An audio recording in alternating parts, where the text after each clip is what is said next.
বেকার যুবা চাকরি খোঁজে, পেট বোঝে না জাত যেন। উদম পায়ে মিছিল চলে জামিয়া থেকে যাদবপুর। ফ্যাসিবাদের হবেই পতন, উঠছে আওয়াজ বাজছে সুর। আমি মাননীয়াকে এই কথা বলে যেতে চাই যে ওটা কোনোদিন সমাধান নয়, বরং এটা আপনি করবেন। এই 5,000 টাকা যদি তার হাতে তুলে দেন তাহলে তার কোনো স্বাধীনতা থাকবে না, বরং আগামী নির্বাচনে তাদেরকে আপনি লেঠেল হিসেবে ব্যবহার করবেন, তাদের কোনো স্বাধীনতা থাকবে না। অনুদানে ভিক্ষায় মানুষের পরিবার চলে না, বরং যেমন বাংলায় কাজের রুটি রুজির ব্যবস্থা করতে হবে, ঠিক তেমনি এই রাজ্য থেকে যারা ভিন রাজ্যে গিয়ে কাজ করছে তাদের জীবনের নিশ্চয়তা আপনাকেই করতে হবে। কেন্দ্র সরকারের বিরুদ্ধে আপনাকে আওয়াজ তুলতে হবে। যারা এই রাজ্য থেকে ভিন রাজ্যে গিয়ে তারা লাশ হয়ে কফিনবন্দি হয়ে তাদের মায়ের কোলে, স্ত্রীর কোলে, সন্তানের কোলে ফিরে আসছে, এটা আপনাকে নিশ্চিত করতে হবে যে এই বাংলার শ্রমিকরা তারা রুটি রুজির অভাবে সেখানে যাচ্ছে। আপনি লজ্জা ঢাকতে, যেহেতু বাংলায় কাজ নাই, লজ্জা ঢাকার জন্য পরিযায়ী শ্রমিকদের ডেকে নিচ্ছেন, এটা কোনো সমাধান হতে পারে না। বরং সবার দেশ, এই দেশের মধ্যে সে বিচরণ করবে। এই দেশের মানুষরা ভিন দেশে গিয়ে, অন্যরা দেশে গিয়ে তারা রুটি রুজি করে এনে এই দেশকে ডেভেলপমেন্ট করছে, এটাই হচ্ছে নিয়ম। আমদানি রপ্তানি যাওয়া আসার মধ্যে দিয়ে একটা দেশ ডেভেলপমেন্ট হয়। আপনি এই সিদ্ধান্ত নেবেন না, এইটা লেঠেল পুষবেন না। আপনি বরং পরিযায়ী শ্রমিকের তাদের জীবনকে নিশ্চিত করার জন্য কেন্দ্রের সঙ্গে বসুন, কেন্দ্রকে হুঁশিয়ারি দিন, সেখানে কেস করুন। সেটা করছেন না, শ্রমিকদের আপনি ডেকে নিচ্ছেন। আর শেষ যে হচ্ছে ওয়াকফ, যে ওয়াকফ সংবিধানের বুকে আঘাত করেছে, সেটা আর কোনোদিন মুসলিম ইস্যু হতে পারে না, সেটা ভারতবর্ষের সমস্যা। তাই সবাই কথা বলবে এবং বলেওছে, তাই সেই এক বিন্দু রক্ত আমাদের শরীরে থাকতে থাকতে এই ওয়াকফকে ছিনিয়ে নিতে আমরা দেব না। আমরা রাজপথকে লালে লাল করে দেব, কিন্তু ওয়াকফকে আমরা ছাড়বো না। ওয়াকফ হচ্ছে আমাদের মেরুদণ্ড, আমাদের হাট। যদি কেউ এই হাট ধরে টানাটানি করে, এই মেরুদণ্ড ভেঙে দেওয়ার চেষ্টা করে, এই কলকাতার রাজপথ থেকে হুঁশিয়ারি দিয়ে যাচ্ছি, রক্তের বন্যা বয়ে যাবে এই কলকাতার রাজপথে। তবু আমরা এই ওয়াকফকে আইনটা মানি না, উইথড্র করতে হবে। সম্মানিত ছাত্রীমণ্ডলী, শেষে একটা অ্যাপিল আপনাদেরকে করব যে আপনারা হতাশ হবেন না। আপনারা দেখেছেন যে গ্রাম বাংলায় চাষিরা খেজুর গাছে রস দেওয়ার জন্য যে প্রসেস তৈরি করে আমরা শুধু দেখি, কিন্তু ওই চাষি বিশ্বাসী যে দিনের শেষে এক ভাঁড় রস সে ওখান থেকে নিয়ে বাড়ি ফিরবে। তাই আমরা দৃঢ় বিশ্বাসী, এই যে কনস্টিটিউশন প্রোটেকশন ফোরামের যে প্ল্যাটফর্ম তৈরি হয়েছে, আমরা দৃঢ় বিশ্বাসী এর আন্দোলন সারা ভারতবর্ষের কোনায় কোনায় ছড়িয়ে পড়বে। স্বাস্থ্যর দিক দিয়ে সমস্ত স্তম্ভগুলো আজকে ভেঙে তছনছ হয়ে গেছে। আজকে বেকার যুবকদের হাতে চাকুরি নাই, নারীদের নিরাপত্তা নাই। একটা শিশু জন্মগ্রহণ করলে হাজার হাজার টাকা ঋণ নিয়ে জন্মগ্রহণ করছে, আর অথচ এই দেশের কেন্দ্রীয় সরকার আর আমরা যে সুফলা সুজলা রাজ্যে বাস করছি, সেখানের সরকার তারা রাজনীতির কারবারি হয়ে বসেছে। জনগণের ভোট নিয়ে তারা জনগণের সেবা না করে, জনগণের ডেভেলপমেন্ট না ঘটিয়ে তারা ক্ষমতায় কি করে টিকে থাকা যায়, তাদের আত্মীয় পরিজনের কি করে উন্নয়ন করা যায়, তাদের নেতা মন্ত্রীদের কি করে সেব দেওয়া যায়, সেই খেলায় তারা মেতে উঠেছে। আর জনগণের সঙ্গে শুধু প্রতারণা করছে। এটা মেনে নেওয়া যায় না। আজকে আমরা খুব সংখ্যায় কম এখানে ধর্ণা মঞ্চে বসেছি। আমি আপনাদেরকে দায়িত্ব নিয়ে আশ্বস্ত করতে চাই, 200 বছরের ইংরেজি গোলামি থেকে এ দেশকে মুক্ত করেছিল, সংখ্যায় তারা কম ছিল। ক্ষুদিরাম একজন ছিল, আশফাকুল্লাহ একজন ছিল, তিতুমির একজন ছিল, নেতাজি সুভাষ একজন ছিল। তাহলে এই একজন সলিড পিলার তারা দাঁড়িয়ে দেশকে মুক্ত করেছিল এবং বাকি লোক তাদের সঙ্গে জুড়ে গিয়েছিল। তাই আজকে আপনাদের হতাশ হওয়ার কোনো কারণ নেই। আপনারা এই মঞ্চের দিকে তাকিয়ে দেখুন, সব স্টাররা বসে আছে। যখন যুগের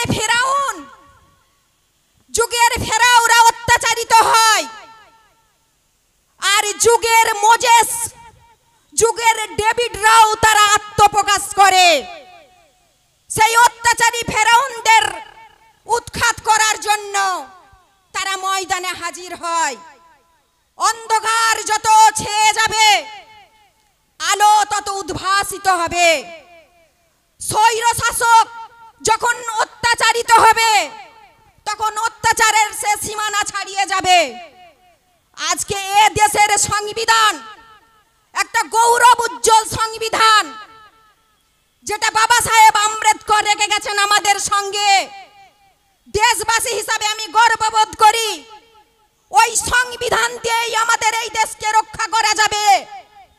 সেই সংবিধানকে বুকে আঁকড়ে আমরা এই দেশকে আবার স্বাধীন করব ওই দুর্নীতিবাজদের হাত থেকে, ওই ভোট চোরদের হাত থেকে, ওই ভোট লুণ্ঠনকারীদের হাত থেকে।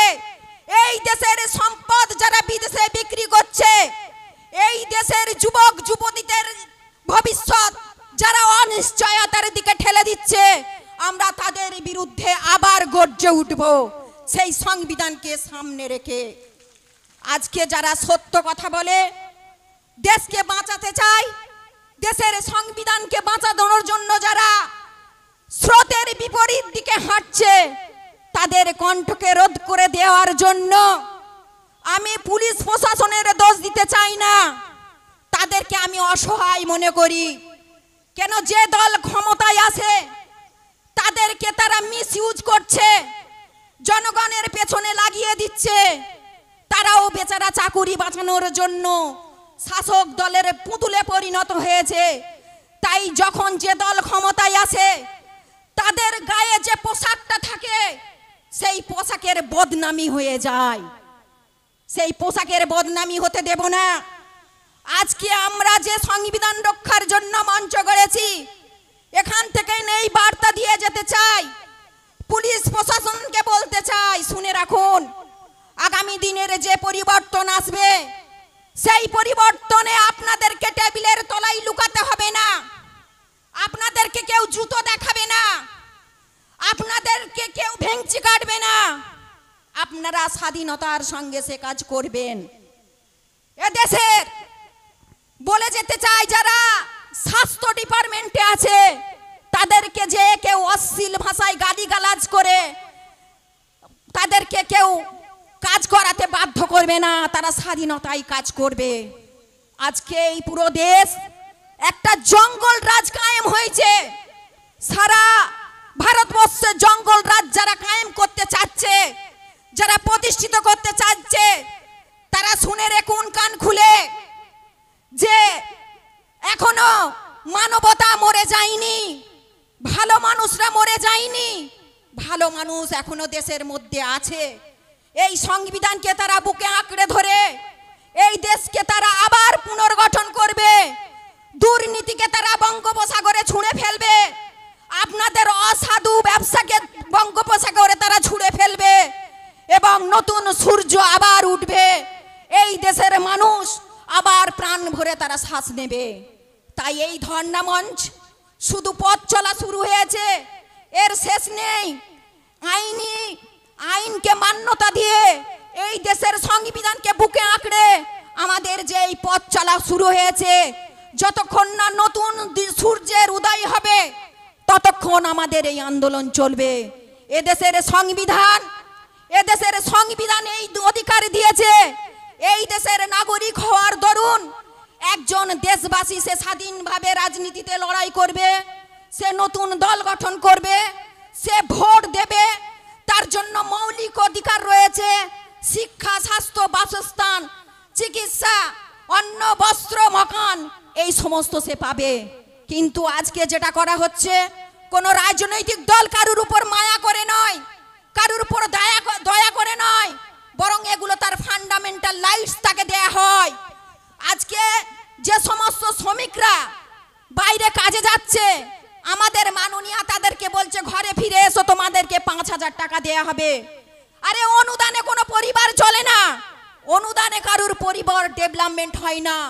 এই পরিযায়ী শ্রমিকদের শুধু বাংলা নয়, এই দেশে জন্মগ্রহণ করার দরুন এই সমগ্র ভারতবর্ষ একটা এই রাস্তার ফুটপাতের পাগলেরও, অতএব তাকে বাংলায় পড়ে থাকতে হবে এমন কথা নয়।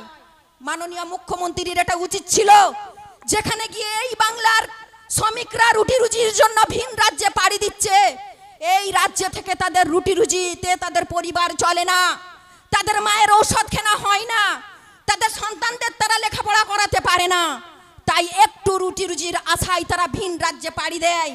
শুধু তাদের পরিবার ডেভেলপমেন্ট হয় না, বরং ডেভেলপমেন্ট হয় এই রাজ্য।